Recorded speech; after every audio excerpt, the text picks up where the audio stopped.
In today's day and age, you can reach higher levels of performance than your parents did.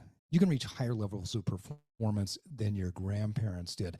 But I've always been of the opinion that the foundation starts with proper nutrition and proper training. But in today's day and age, the food that we're getting, the food that we're ingesting in our body just doesn't always have what we need. And that's where supplementation comes in.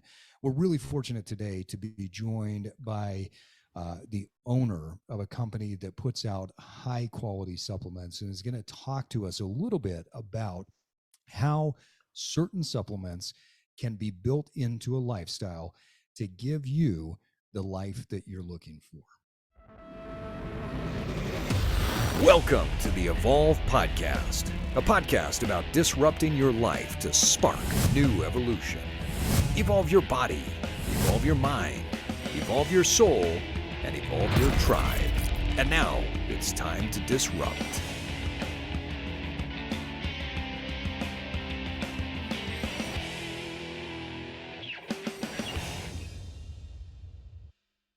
Yeah, baby. Here we go. And with that, folks, we want to welcome you to another episode of the Evolve Podcast. Joining me from his basement in Oberlin, Ohio, is the most interesting man that I know, W. Myles Riley. Welcome, Myles. It's not a basement, even though you walk down to get to it. I have windows everywhere and sun 360 degrees. Well, There's just like certain times when I 270. look at you and it feels like a basement. It feels like a dungeon. But in the mountains of Utah, I am Steve Cutler, and today's guest, we are really excited to be joined by Joe Miller. Joe, thanks for joining us today. I'm happy to be here. Thanks for having on. I will say I did opt in the household arrangement to take the office in the basement with a 7 and 10-year-old little girls at home. The wife got the fancy, the nice one upstairs. So I have a few spiders and critters every once in a while, but I get a lot of peace and quiet down here. So I took the trade-off. So I am officially in the basement office. Oh, that's a basement. Yeah, there we go. We got a couple of basement dwellers here. Well, Joe, we were talking before the show started that I think it's going to be appropriate for you to kind of give a little bit of your background. But you and I met several years ago when we were working for a large fitness organization. We were both leaders in that organization and made a connection there. And unfortunately, recently just got reconnected through a few different conversations. And I've been fascinated by watching what you're doing. And I think so I'm really excited to dig in, but tell our listeners a little bit about your background and what you're doing right now. Yeah, I appreciate that. No, it's great to connect and kind of walk through this. So I'll try to do my best to keep it high level, give an overview. But I was originally, going to school to get into teaching, exercise science and health. I was going to be a gym teacher, and always had a passion for kind of the health industry as a whole. So as you mentioned, I actually had some people pretty close to me pass away of some health related illnesses that could have been prevented through some, changing the care of themselves. And so I got really into that. And that's when we, worked at the fitness industry and kind of climbed the corporate ladder, if you will. And that's where we met, and learned a lot of great things in that time frame. And similar to you, had the whole list of certifications behind the name and degrees and all that fun stuff. And then, but I think, that was very helpful and great. But I also think seeing just thousands of people over the years and all those different cases and realizing how everyone's so much different, that formal education is helpful, but there's nothing like just good old fashioned kind of working hands on with people and seeing what happens there. And so that was great. Definitely an ascending career for me. And then, like many people, COVID came, and I've always done some different consulting things. I really just love working with people and processes, I say, and, as long as they have a great quality product, I think it's the triple win, and I want to engage with that. And so I noticed, an opportunity in the telemedicine business. And so when kind of all the health clubs were shut down, I started working in that industry. And primarily what my business, the company did provide services in, was more of a elective treatment protocols. So things for hormone management, thyroid conditions, sexual dysfunctions, hair care, acne, things of that nature. So it was more of like along the lines of like an optimal lifestyle. So how can people kind of operate at their peak, not treating, deficiencies or extreme diseases, although there was some work we did, some pretty exciting things in fertility. And so that was a great time to kind of dive into the sciences there and really just geek out on the pharmacology and see, again, looking at thousands of people's labs, but then also having the background of seeing people actually in a health club setting or just doing life, and how those things kind of intertwine together.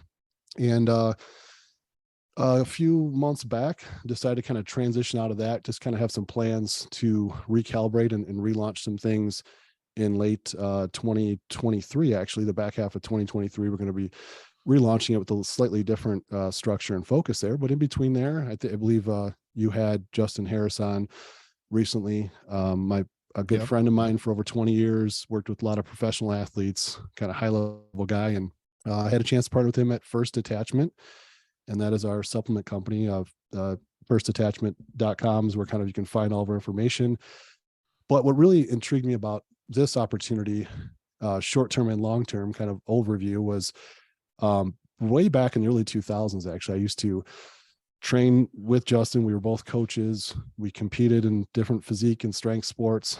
And he never wanted to get in the supplement business. And always, I used to get in a bunch of trouble. Now at the time, again, I was late teens, early 20s, that kind of just on my way out of the household there while I was in college. But I'd always get in trouble because he would have the 5 or 6 different ingredients because he just felt like nothing was really good enough out there in the marketplace. So we'd always mix our own stuff. So he would always have his clients do that, and we'd have this big combination. And so short of the long, I knew he had great quality products. So I kind of took a look at that, and he had some things open up where I can join the team and kind of slide in there and help take us to that next level. So right now we have a pretty good offering as far as supplementation and how that kind of fits into people's lifestyles, which I'm sure we'll get into at some point. But later we look at kind of how that synergistically can work both with medical optimal lifestyle and just helping people fuel them through the day. As we know, our food quality is not as good, our life is 2 to 3 times as busy, and so good quality food is always going to be the best number one.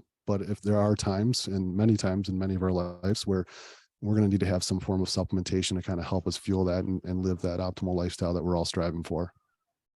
Yeah. And, Myles and I were talking about this earlier today. I've kind of at times sat on the fence with some of these concepts, right? Hormone replacement therapy. Years ago, steroids, all that kind of thing. I was against it because I would say, well, hey, you should just be able to do all this stuff on your own.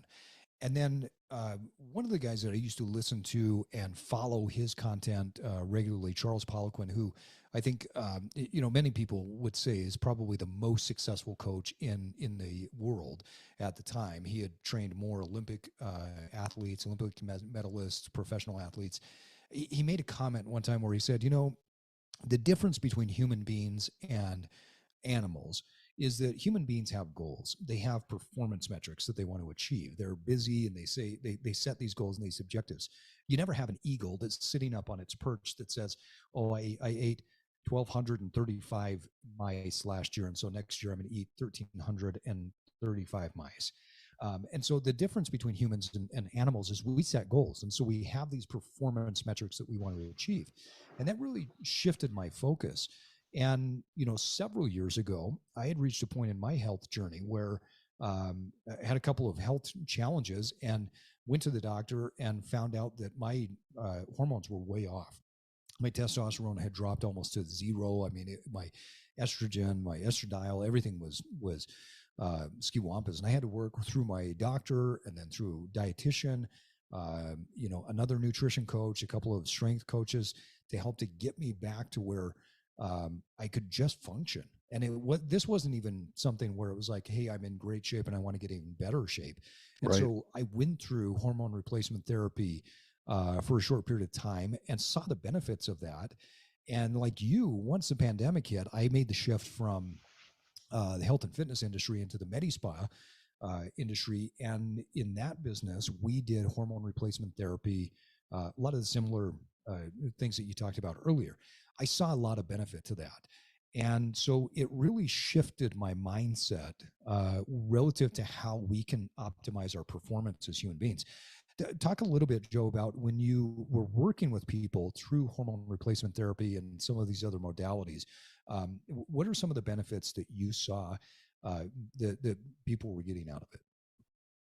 Yeah, I think the first thing I noticed was, and this is a thing that was really, really important to me, is the benefits of testing and follow-up and just constant connection with the patient. So I'll kind of talk about why that was important. So a lot of guys, I'll start with the guys and I can get to the women as well. I have some pretty interesting cases with women, and actually that's part of the relaunch is a whole slew of services that are specific to women's and their unique hormone profiles. But a lot of guys, they were having issues if it was depression related, energy, drive, and not always sex drive, libido, and it can be, a physical response, or it can be a mental as well. So there's a couple different facets to look at there.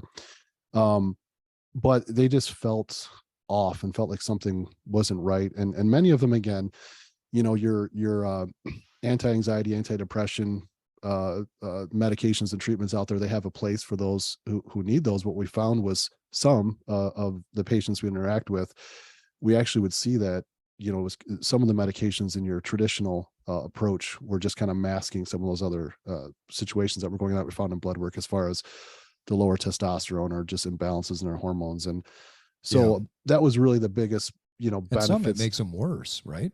Right. Exactly. And that was some of the biggest benefits to see there was just an improvement in overall mood, positive well-being, things of that nature. Again, a lot of what we're talking about is therapeutic dosages just to get them to where they, should be at the appropriate levels, and monitoring that with their other health profiles. But I would say those are some of the bigger things. And then also, they can find that they have a little more energy, a little more confidence, maybe a little more focus that they would have, had if their profile wasn't in rough shape.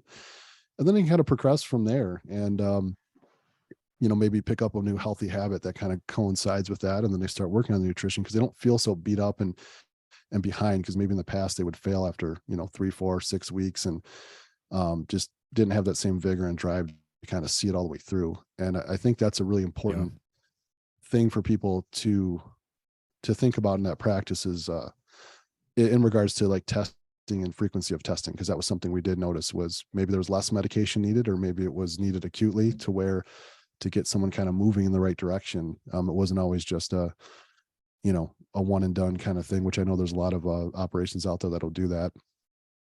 Well, and I think there's a lot of ways to get to success. Like you're talking about when you test somebody and now, okay, here are the options. Here are the strategies that we can go through. I think back to my particular situation.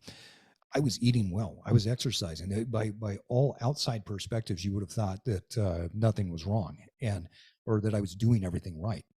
But I felt horrible and no energy, brain fog. I really, there were times where I had a hard time just even getting out of bed and walking up the stairs. I was out of breath.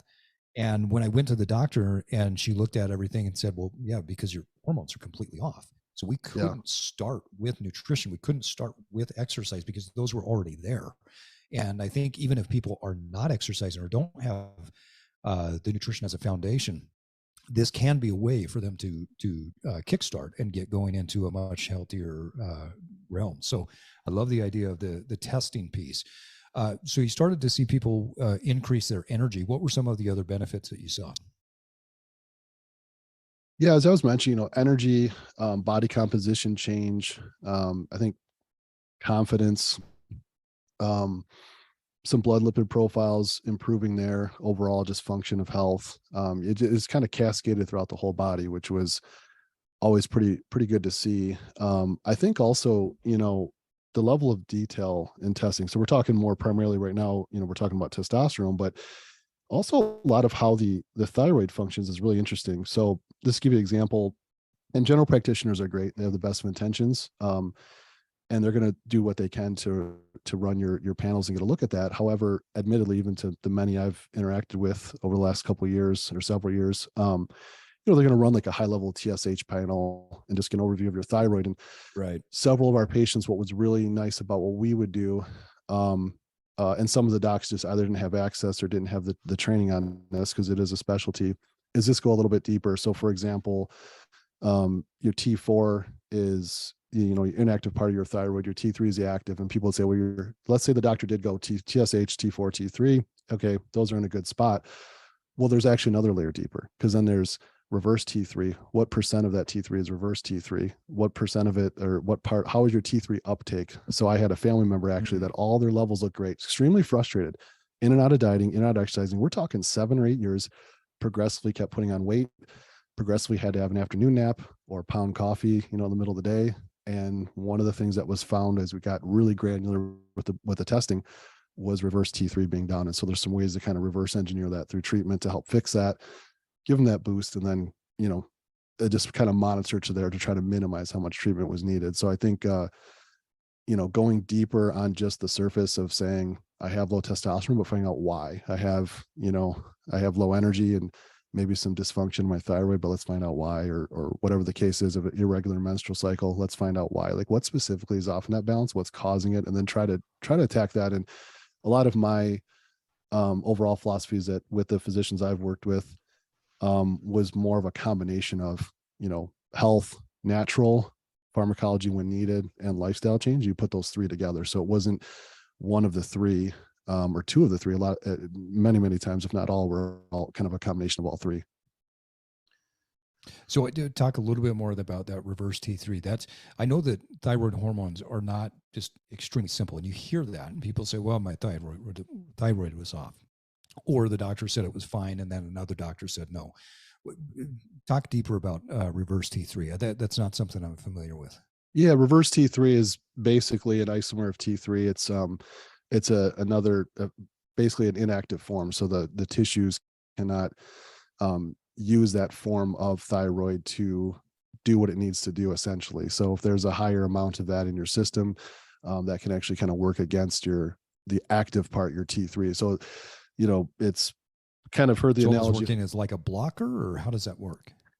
In essence, it does, but it doesn't. It can't really. It's inactive, so it's in the form of T3, but slightly different. So it's in the active form, and then also your body's like in your tissues, there's an ability to uptake T3. So that T3 uptake is something that can be off as well. So if that's not as efficient, you're going to have on a blood panel, you're going to have the proper level of T3. But what does proper mean? It's a range of the populace, right? Like at that time and that period in time, whenever the lab values were selected. So my T3 says I'm okay, but really I need to be a few marks higher because maybe my uptake isn't the same as yours, right? So there's other factors to kind of think of that, just to, without having a blood panel in front of me, keep it kind of high level overview of how that all works. But so that's where you use testing as like a range and a guideline, but you still have to work with the patient and have a lot of interaction there. And I think that's what's key, is that there's a lot of back and forth and communication, and it's not here's the marker, let's just treat it. Because that's kind of when you're treating an illness in many cases, or some disease or something that affect like your traditional kind of treatment. Generally, you're going to have like 1 or 2 things to kind of knock that out, but it's much more complex when you're trying to get to the peak of. When I say peak, I don't mean like over the peak. I just mean like where you should be. So when you're trying to get to that, where you're optimal. Exactly. And that's where some of those, differences go in, relative to that. It's the same thing I would just bring up about, now I'm drawing a blank on the actual time period. I want to say between 1990 and then now we're in, the 2020s, but the actual scale, the values used by the lab testing company have went down by, over 100 nanograms per deciliter for total testosterone. So essentially what the normal has changed over the last, say, roughly 30 to 40 years. And that's not the testing company's, issue. They're not wrong for that. What they do is they take this massive amount of data and they decide like, this is the range, and they just kind of put that out there. So if you think about that, what does normal truly mean? And that range does change. So just to take it a layer further, I got a couple kind of fun stats for you that I pulled up a little while back. So there was a Danish study in the a Danish study showed like men in 1920s versus 1960s. So in the 20s to 60s, they had a double digit, from the 1920s to 1960s, double digit decrease in total testosterone levels in males. You take it a step further. Now this is to the 60s, a double digit decrease. Yes. Wow. And then the next layer up from that, let's see here, 1% per year on average, they dropped from 1987 to 2002. So that's 15% decrease from 87 to 2002. Now that was a separate population. Obviously it wasn't the same men, but when you start to compound that over time, you know, I think there was a Forbes article that said you're half the man your father was, I believe was the title, to get your attention. And it's talked about how much lower your testosterone levels were. And that's when you pull up some of these other studies that go even further back. And it's actually, well, technically you're actually like a third the man your grandfather was. Right. And so this is not something that men between 30 and 45 were dealing with, you know, 60, 70, 80 years ago. And so there's a lot of speculation out there. I think there's still some things that need to be unpacked by that, but it is, you know, it is definitely a problem. And the market has kind of been responding to that. There's a JAMA study that showed like a double in prescriptions for men between 2010 and 2013. And then since then it's doubled 2 more times, I believe, for, you know, male testosterone therapy. So I think people are starting to see that and a lot of the benefits as far as, you know, the decreasing risk, because there's risk to any treatment, any medication, or doing any kind of activity, but there's also risk to not taking action. I think that's where the biggest opportunity, what I find in working with the physicians, the best one I worked with, they had a very good way of laying out both. Here's a risk if you don't take action. Here's a risk if you do take action. Let's decide what we're going to do here, and then monitoring from there. Well, and I think there's no right or wrong in my mind. I think back to something that Thomas Sowell said, you know, great economist. He said there's not a good or bad decision. There's trade-offs, and essentially that's what we have to look at in our health and wellness journey. We have to say, okay, if I'm going to go on to some sort of hormone replacement therapy, there are downsides or side effects to that. There are also upsides. But what is the current downside or upside of me continuing on the current path that I'm in? I want to go back to what you were talking about earlier, where this massive decrease from our grandparents to our parents to us in overall testosterone. Now, there are so many issues that are happening when testosterone, or when really any of the hormone profile gets out of balance, but testosterone in particular for men. Talk a little bit about the symptoms that people experience, that men experience when testosterone tanks like that. Yeah. I think some of them, you know, the sluggish, tired, fatigue, body composition changes, you know, they may see a unexplained weight change, you know, fat deposits, if you will, like the stomach, chest area, just kind of body composition, body fat, I should say, increasing as a percent there. Drive, just a factor of kind of, you know, and I'm not talking over the top here, but I do think that courage, that healthy risk-taking ability, you know, that passivity that comes, they're very passive all of a sudden. They don't really have anything from a psychological standpoint. What I've heard a lot of people comment on was they didn't really have anything kind of, this may sound like aggressive wording, but I mean just in general in life, but worth fighting for. You know, they just don't have a fight to them, meaning what are your personal beliefs, your values? And then maybe they do have them deep down, but they're just really stale. And I can recall, you know, a period of my life where I went through that and just kind of reflected back, like, man, a lot of things I really stood for, they were all good things. And I don't mean like, you know, I'm just gonna, you know, aggressively fight them, but I mean just really have that kind of little bit of oomph in you, that this is my beliefs and this is what I do. So I think it's just something that I've seen a big difference as far as, I think it all encompassing, like that the confidence and the courage to kind of have those things and have a little bit of drive behind you as you're doing those things. Wow, I wonder how you spot our listeners understand. Yeah, I want to make sure our listeners understand, if you get to in your 30s, 40s, and 50s, and you start to see that your energy is going down, you're depressed, you're not energetic. You don't have that drive towards the things that you used to be passionate about. You've got excess adipose tissue around the midsection, or you've got excess adipose tissue around your pecs. That's not normal. This is not how Right. human beings were designed to be. This whole idea of the dad bod, those are not normal things. Our biology was not structured in a way to where we were supposed to get less aggressive and more fat over time. We're not built that way. And so if that happens, something's wrong. And it could be lifestyle factor, it could be nutrition factor, it could be a movement factor, but there's definitely a hormone factor there. And we are not built to go downhill. Yes, over time, statistically speaking, we will lose some lean tissue, but the science also shows that if your hormone profile is correct and you are consistently strength training, you can maintain the majority of your muscle through life. In fact, muscle is the ultimate. I can't remember who said this the other day. Something along the lines of that. If you want to be wealthy in life, then you make money and you invest it. If you want to be wealthy relative to your health, then you build more muscle, because muscle is the thing that keeps you healthy, right? You're not breaking your hips. You're not damaging yourself as you get older if you maintain that muscle. So I want to make sure our listeners are clear that if you are feeling any of these things, it's probably time to get tested. And this idea that, oh, well, I'm just resigned to go downhill because I'm 40 years old or I'm 50 years old, that's just not the case. Well, one thing I want to add to that too is just that our bodies are cruel by nature. I mean, if we're talking men for a minute, as a man's body composition increases, so there's their aromatase enzymes, and the aromatase enzyme is what converts testosterone to estrogen. And as estrogen goes up, what happens when a female is pregnant? Well, they put on more body fat and more water, get much more excessive in a pregnancy, but the same thing's going to happen in men.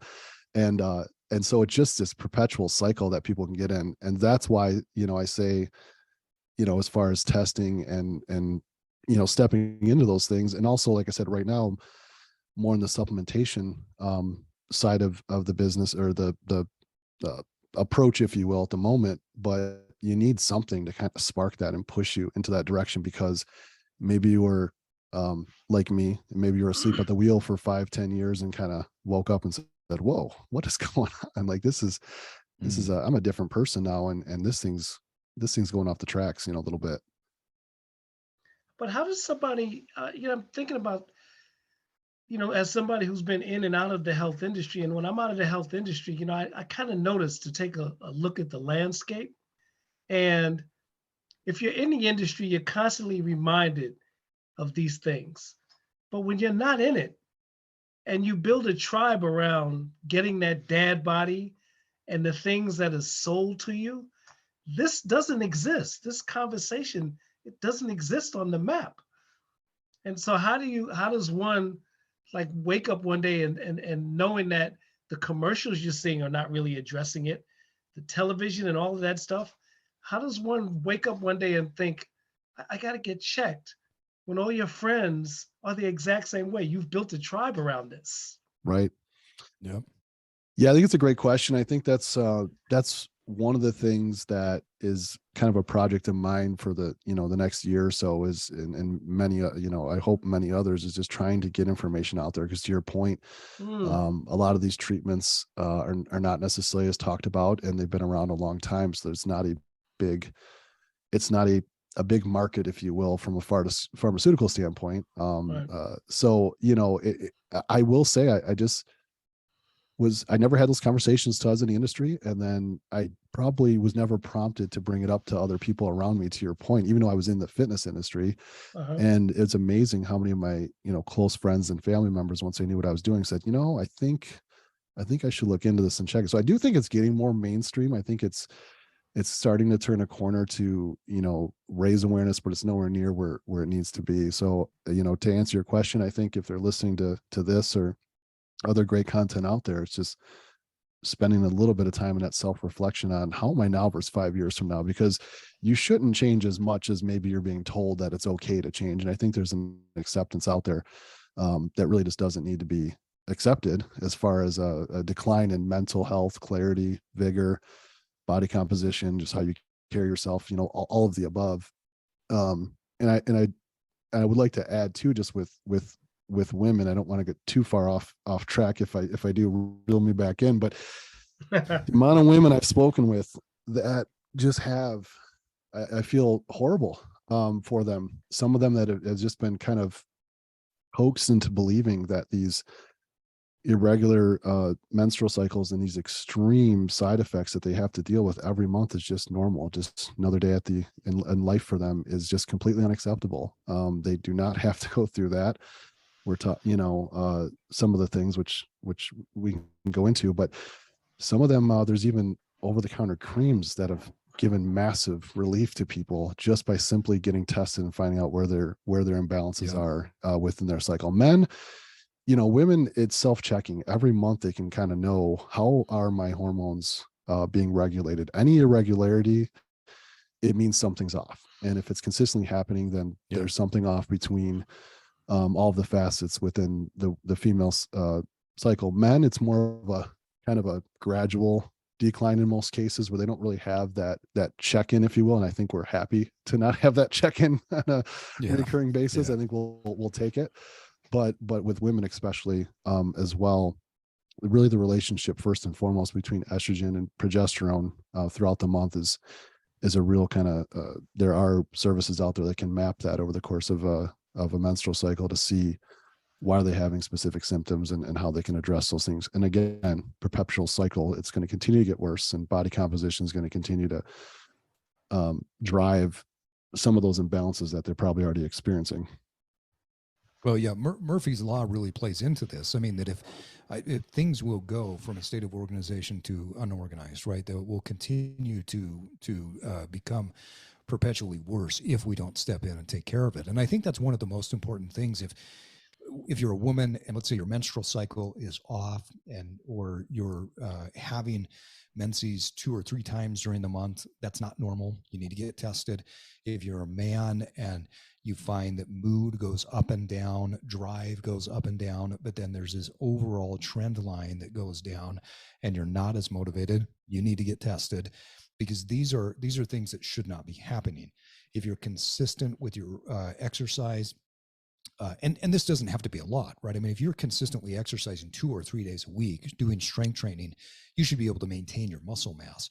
But if your muscle mass is dropping, if your body fat is going up, even through a fairly consistent strength program, you need to get tested. So I think the key here, like you're talking about, Joe, is that we really should not be living this pathetic life that far too many people are living.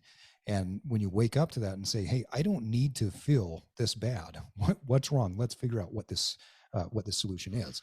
I want to jump to where you're at right now, because as we go into, this idea of supplementation. Now, I've kind of been a fence sitter for a period of time. I'm not anymore.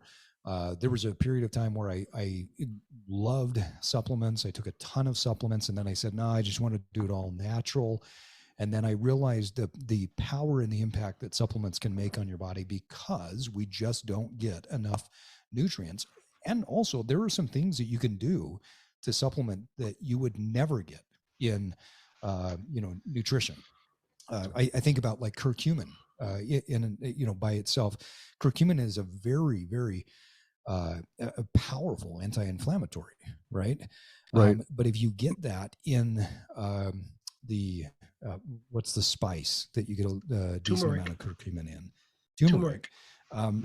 Turmeric has a chemical in it that causes more inflammation than the curcumin can actually reduce. And so getting turmeric, you're just canceling it out and actually causing more inflammatory response in your body. But if you take curcumin by itself, you can see an anti-inflammatory response in your body, which is phenomenal. Yeah. So I've really, swung way on the other end of the pendulum, where I would, for a long time I was like, nah, just do it all natural. But yeah, there's a lot to the supplementation. And if you can optimize how you feel on a regular basis with a few pills, powders, why not? Like, it's Right. just, I look at it as part of what I ingest on a regular basis.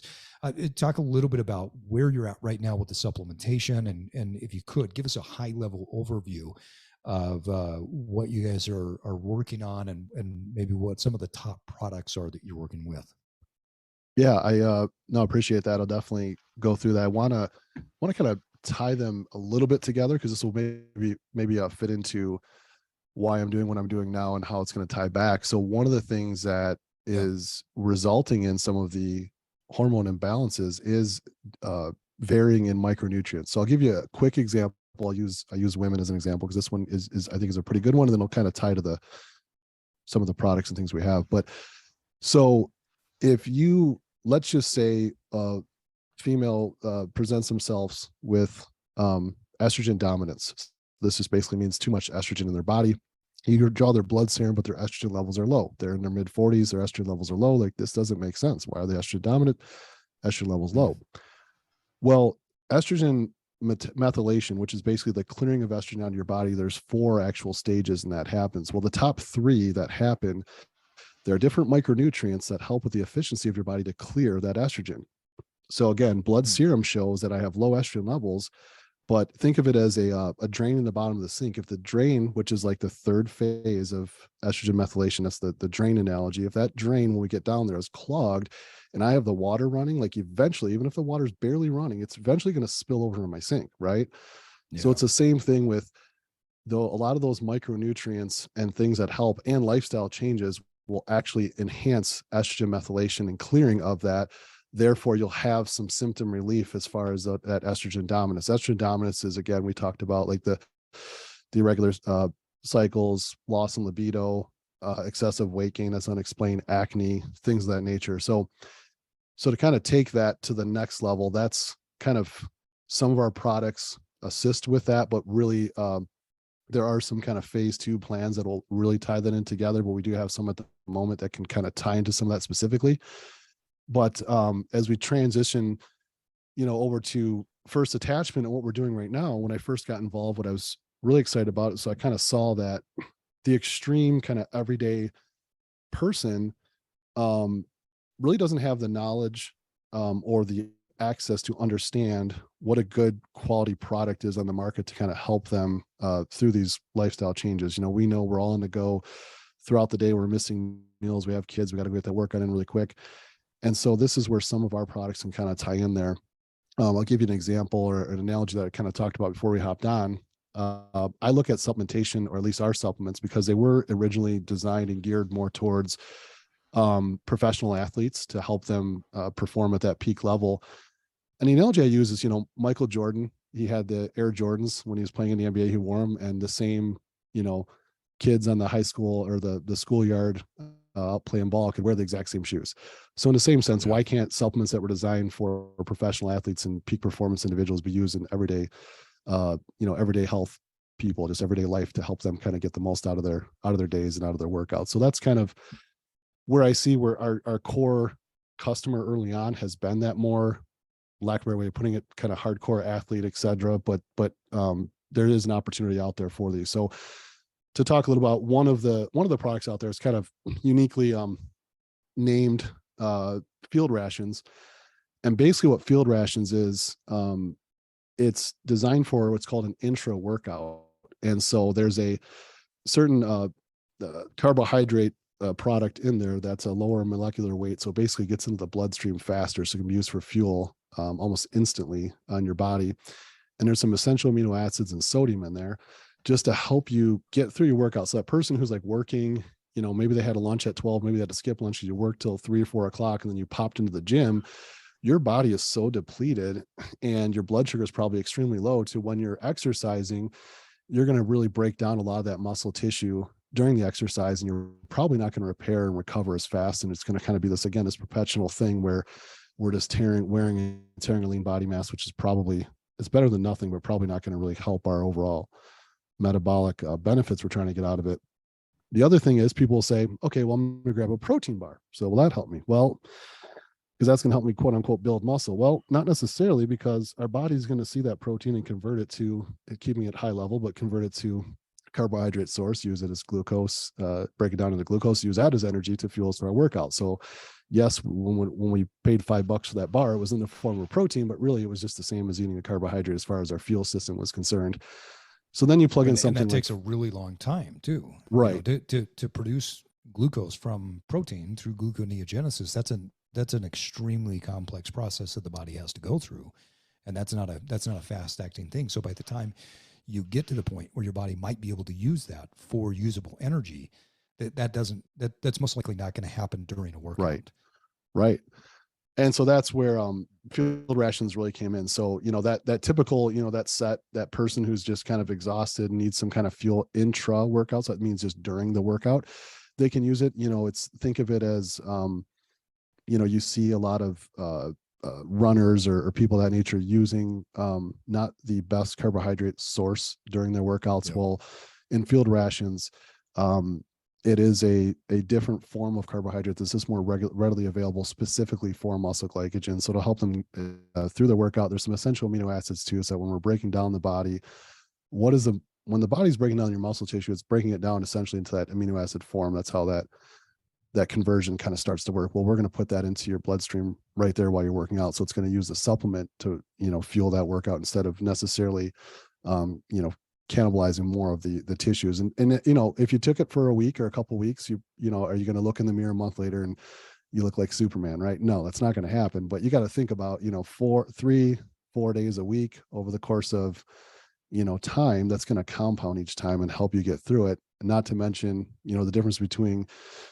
doing maybe 9 reps and 12 reps or something to that effect, because you just have some extra fuel to push through that. You can really get your capacity out of your workouts that maybe you could not get before. And so I think those are things that for all levels to consider. There was a big one for me with high school athletes. I noticed at the time I actually was, when I was working with them, just looking at their food intake was just so depleted, so low compared to what their workload was. And to see just giving them something, gosh, I had them eating Fruity Pebbles, like dry cereal, throwing that in their bag and having that. Cause it was just, let's get something to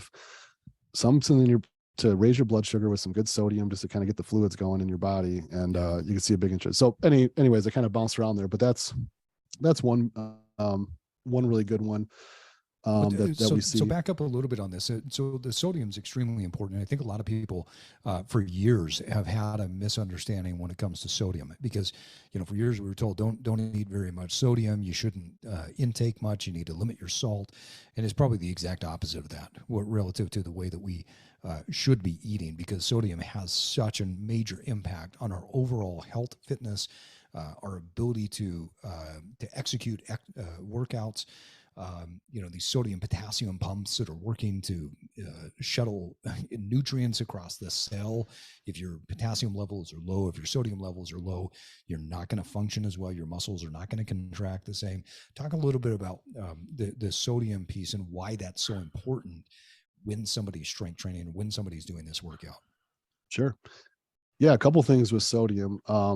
One is when just to kind of touch on in the past we were talking about, sodium's a key factor in the thyroid function. So if that's short, that's kind of some of the raw materials that helps as our body's creating thyroids or our thyroid hormones. The other one is related to blood volume, so helping transfer basically what you get when you feel your muscles kind of hardening and contracting, or maybe guys call it a pump, right? I guess nowadays it's men and women are calling it a pump, but just kind of getting that blood flowing, that good squeeze, like that's going to be definitely sodium in the water transitioning through there, and also helping lower your blood sugar levels. So again, your glucose is in your bloodstream, but when it binds with water and sodium, kind of helps that transport mechanism to pull the glucose into a stored carbohydrate form in your muscle tissue as glycogen, and then that lowers your blood sugar. So before a workout, when you're eating food, the better your system is at doing that. It can, if it doesn't have sodium, it can't really uptake the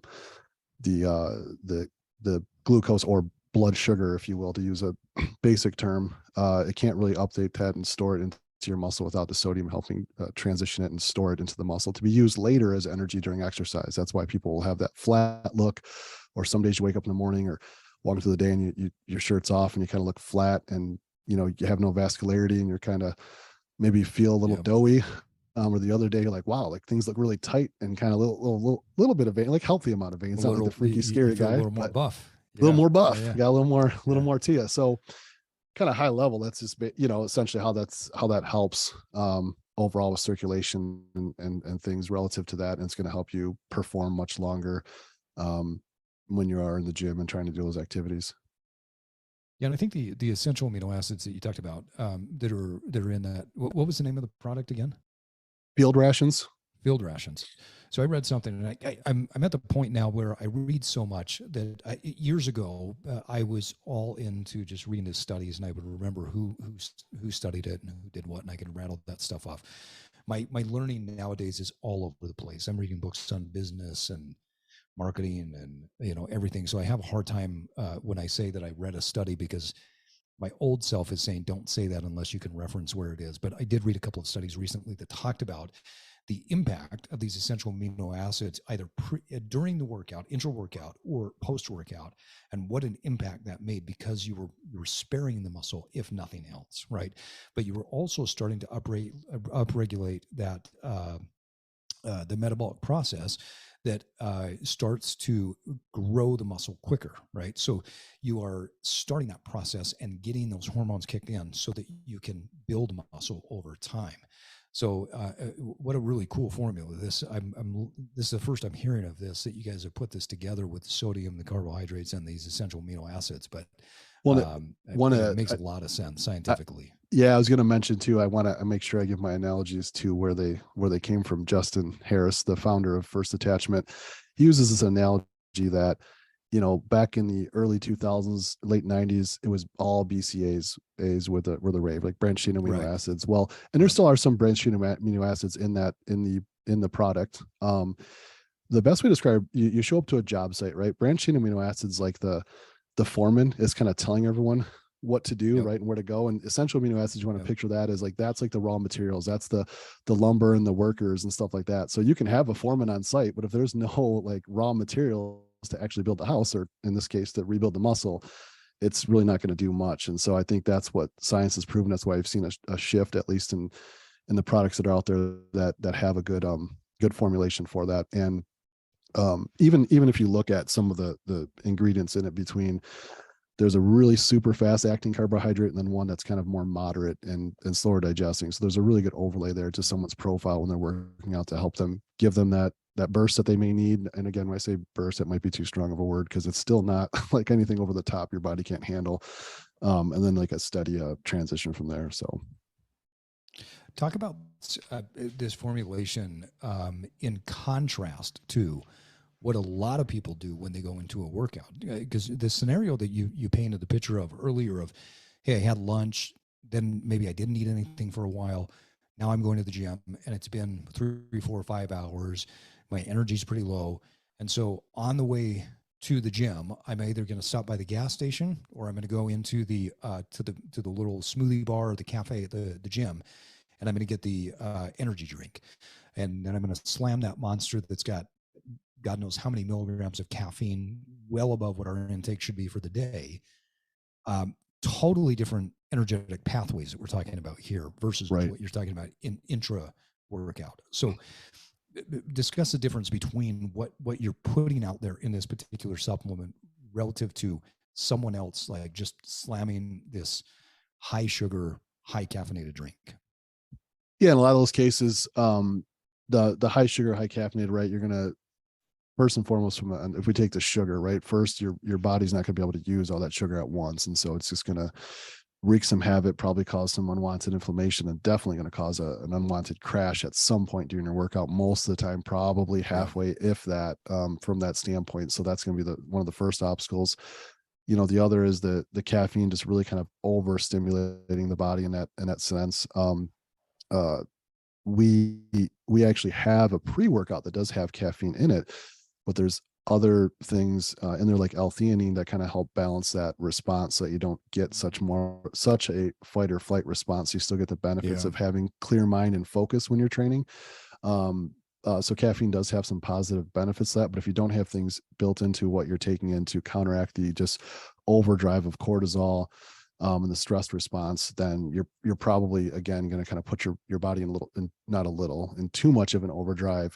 And then you're also just not going to feel good. I mean, especially I know me, once maybe it's an old guy thing, but once you get a little bit older, I don't think even too much, but it just doesn't, when you're younger, it's definitely not healthy. There's more and more ER trips happening in younger people, just from, as you mentioned, just overloading on caffeine. But also, let's just say that's not the case. That's not the extreme case. You're still just gonna have that jittery feel. You're gonna have that kind of sick, that wiry, shaky feel. I mean, I don't know really too many people that like that or like that for, wouldn't want that every day. And then you're associating that with going to the gym. So you already have enough obstacles to go to the gym. Now you're gonna pound this drink that makes you feel like not the way you want to feel.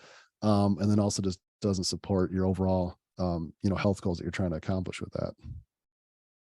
Yeah, I mean, you're spiking cortisol. You're obviously getting a dopaminergic response as well, but you're getting cortisol at such a high level. And I'm not. I mean, don't get me wrong. I'm not opposed to caffeine, but Right. it's got to be dose dependent, right? I mean, and I love the fact that you talked about L-theanine, which is a phenomenal amino acid to help drive that calmness and that focus, which is probably the most important thing that you need when you're going into the gym. Far too many people. I mean, I think back to when I got into training, there was never a point in time where you would do a set and then you would sit there and stare at a screen afterwards. And Right. it just blows me away that's become the norm. Instead of training and getting into your body and understanding what's happening, I did this particular set. Now I'm resting, or maybe I'm mobilizing in between another body part. What's happening far too often is people are not focused on what they're doing, and then they wonder why they're not getting results afterwards. Well, not to mention, right, like, we were talking earlier, there are some benefits if you need caffeine to get to the workout, but you got to have it combined with other things that are going to naturally fuel your body as well, because eventually your body's going to need more and more and more, and it's just going to get used to that, as it continues to adapt to that caffeine level. You're going to need more and more of that to get to the same response, and at some point, you're just not going to have enough. So Yeah. Okay, so that's one of the supplements that you guys are focusing on and that you put out there, and I love how you brought it in, like we talked about before, that there's lifestyle components, there's supplement components, there's the hormonal replacement therapy, there's all of these different aspects that play into it. And with the MediSpa that I was a part of, and also when I went through hormone replacement therapy, it was not just one thing.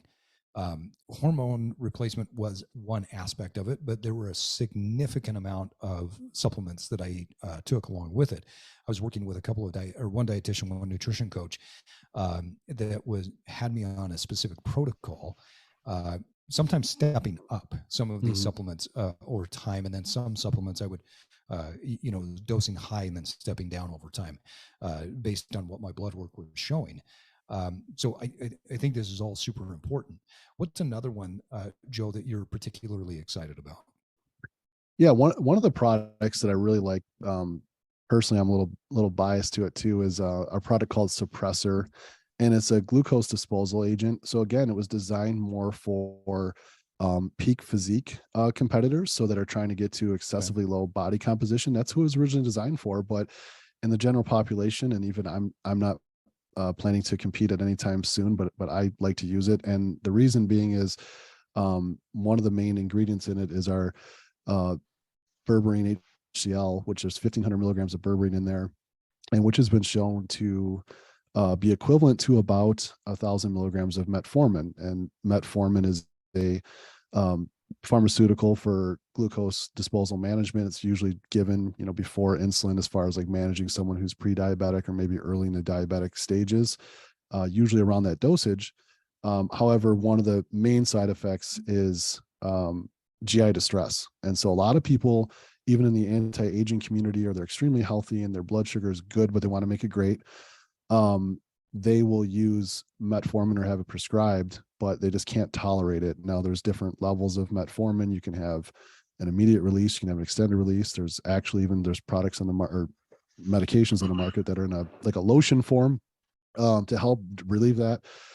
Many people get good results from it, but there's also many people that don't, and they just can't. They just have a lot of GI distress, constipation, just gut issues that kind of build up. And so Suppressor has the equivalent effects to that, and some of the formulation in there that about 1,000 or 1 gram of metformin does, as far as blood sugar regulation, which is a really, really good product for really everyone. I shouldn't say everyone, but almost everyone in America can benefit from, because, when you look at I think especially the way that people eat these days. Right. Yeah. Well, that and the activity level too, right? So one of the things was, there's I believe it was a 4%. I'm trying to remember my scale now, but there's a study out there you can find where it shows the levels from 86. So you're fasting glucose from 86 to 100, and once you're 100, you're considered, diabetic. But the percentages continue to compound as low as 86 as far as your risk factors to have diabetes. So even if you're, your doctor, if you're at like a 97, they'll say you're good. Well, really, you're just a couple points away. And so, glucose management is really your blood glucose, your fasting glucose. Those are things that are really can wreak havoc on your overall health, and then cause a lot of long-term problems. But also, you're definitely not going to be optimal at those high blood sugar levels. So it's a really good proactive, well, I guess not even proactive. It can be reactive, proactive, just thing to have in the body. It's all natural ingredients. There's, cinnamon, a couple other seeds, alpha lipoic acid. These are all things that are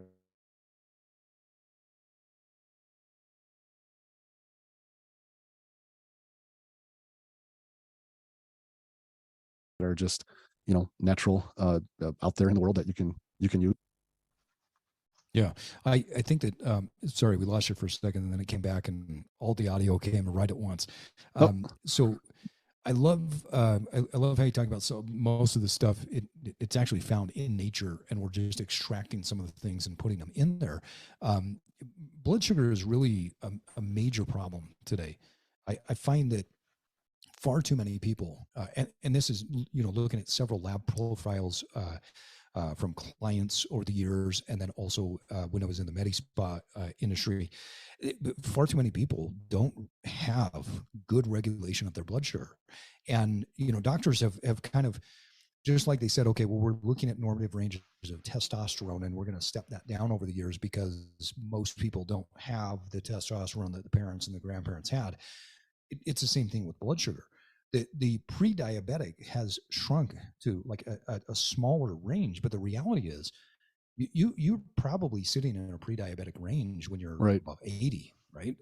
But nowadays they're saying, well, maybe it's 86, maybe it's 87, but the reality is anything that's sitting over 80 on a regular basis, you're most likely causing a lot of oxidative stress to your body, and you're potentially causing significant damage to the insulin receptors. And far too often people are just now there are a lot of studies out there that have shown that through dietary changes, through medication, through supplementation, through exercise, you can bring back a lot of those damaging effects, right? But for most people, if they don't even know where their blood sugar is at on a regular basis, they're constantly just abusing themselves with more of this high blood sugar on a regular basis. So it's a really cool, what's the name of that product that you're talking about? Yeah, it's called Suppressor. Suppressor. Okay. Yep. And the thing that you mentioned there about it, that I do want to mention is that it's a different mechanism of action primarily that berberine works on. So those receptors, think of it as like a mitt and a ball going into it, right? Or like as far as a receptor goes, wrapping around that. And that's kind of how the insulin can transfer out of your blood into the muscle cell and be stored for late, energy use later, just for kind of an overview of people that are listening out there. So if it's not in your blood and it goes into your muscle, then your blood sugar is higher or lower? Well, it's going to be lower. Berberine works on the efficiency, if you will, of that receptor. Those receptors get damaged and worn down over time from being just hammered with too much irregularities in eating and things of that nature, or just kind of time on task just over life. And so it does work on like the receptor point of it, which is means that essentially your pancreas will not have to produce as much insulin to regulate your blood sugar over time as much as it would have in the past if you didn't, improve that, if that makes sense. Yeah. Yeah. This is fascinating stuff. And Joe, I mean, we're coming up on our time today for this particular episode, but I know for sure we need to have you back on to talk about this stuff. And I know at the beginning, before we started recording, you said, "Hey, Steve, I want to make sure that, that this episode doesn't come across as me trying to sell my products." And I don't think it did. That's never our goal, right? But I do think, to Myles' point earlier, people need to know this stuff because it's Right. not widely publicized. Of that supplementation, all of these different things, they can provide such a major impact to the overall health and well-being of the just the general population, right? A lot of people in the bodybuilding community know what these things are. But then outside of the gym culture, people just don't understand what they can Right. do to optimize their life. And they're living these quiet lives of desperation. And all it would take is getting with the right nutrition coach, the right, supplements for a period of time, and it builds up in your system and you start to feel significantly better. And the thing that I would tell our listeners is, if you are in this state of lower energy, if you're in this state of depression, if you're in any of these things that we've talked about, you don't have to live there. 6 months from now, if you're doing the right protocols, you can feel much better than you feel right now. And that's one of the reasons why I love this conversation, and I want to have you come back on and talk about some of these other supplements that you guys are putting out there, because I think it's so educational for people to know, because all they're getting on a day-to-day basis is commercials for McDonald's, commercials for whatever else it is. And we've got to combat that, right? We've got to create content that we put out there to educate the population so that they understand how they can live a better life. So we got to have you back on to talk a little bit more about Yeah, just this. real fast. I live in a rural community. I live in a rural community, and this is not here at all. Yeah. It's nowhere here. That's a good point. Well, we're bringing it to that. There you go. Right now. Yeah, I think that that's overall one of my goals. Like, we are in the process of spinning up different ebooks, just resources. Our first attachment YouTube channel is launching, and then we'll have more. I have a channel that's a little bit smaller at the moment. It's just simple. It's my name, Talks with Joe Miller. Pretty easy to find. And what I'll do is I'll do treatment reviews and things of that nature. And one of the things I'm really passionate about too is just it doesn't, as far as going back to treatments and things, even when I was specifically in that field, it did not matter as much to me if you were using my company or not. What I wanted you to be able to do is be equipped to have a better conversation with your physician, because even my family members, I'd love to come back on, or I'm working on some content right now, just basics of how to interpret blood work as a just normal person and non-medical professional, to be able to have a respectful, a decent conversation with your physician, and just to ask the right questions. Does this do this? Does this do that? You don't need a medical degree. We could, you can really kind of unpack that in probably about 10, 15 minutes if you have the right layout of the content and how to understand it. Because really everything on that, it's a lot of numbers and acronyms, but they all kind of tie together in a way for the most part. And once you understand that, it's a pretty quick read and pretty quick learning. So that's something I'm passionate about, going to be doing for the foreseeable future, just trying to get the word out there and educate people on it. Yeah, that's awesome. Well, Joe, one of the things that we like to do with our guests, because we believe that personal evolution is something that takes time, but it's something that we have to disrupt, and we've got to make some of these changes. And so we'd like to ask our guests a rapid fire set of questions about their personal evolution. So with this rapid fire set of questions, you get one word or one sentence. Oh boy. Challenges. All right. See, yeah, you ready to go? I think. All right. So as you've evolved in your personal evolution, what is something that you used to believe that you no longer do? Failure. And no Ooh, longer I believe that like there's that. failure. You just continue to move forward. There's only outcomes. There's no failures. I think I stole that from Tony Robbins, but I'm gonna still steal it. I still like it. So he said it better than I could. So We're going to call it a Joe Miller there. I like that. there you go. All right. How do you tap into your innate creative power? Collaboration. Beautiful. So we really never stop evolving. What do you do on this path of evolution to show yourself compassion along the way? Trying to think of one word. I can't. You can use I one think sentence. just grace, progress check-ins, Ooh. celebrate the wins, give myself grace. There you go. I like Probably that. need to do it more than I do, if I'm being honest. I think it's a habit we all need to get into. Right. Last question in the rapid fire. So if you could go back 3 years from now or 3 years ago, give yourself your former self advice that would push your evolution forward, what would it be? Oh, that's a good one. I really felt pretty fortunate these last couple of years. I think yeah, geez, that's a good one. Last 3 years. I'd probably say the balance in servitude outside of the workplace. So the last year, I won't, this is way longer than a word, but I've done a lot of volunteer work with FCA, Fellowship of Christian Athletes, and it's just been super, super life-changing for me. I've always been, it just brought me to a whole nother level. So I think 3 years ago, if I would have engaged further with just serving for the sake of that, I've always taken that approach in my work. But I was still receiving something back, either in the form of a paycheck or something of that nature, career growth. Yeah. But I think when I really doubled down on just getting out for the sake and the right, just for servitude, it's something a lot deeper that definitely changes you from the inside out. Beautiful.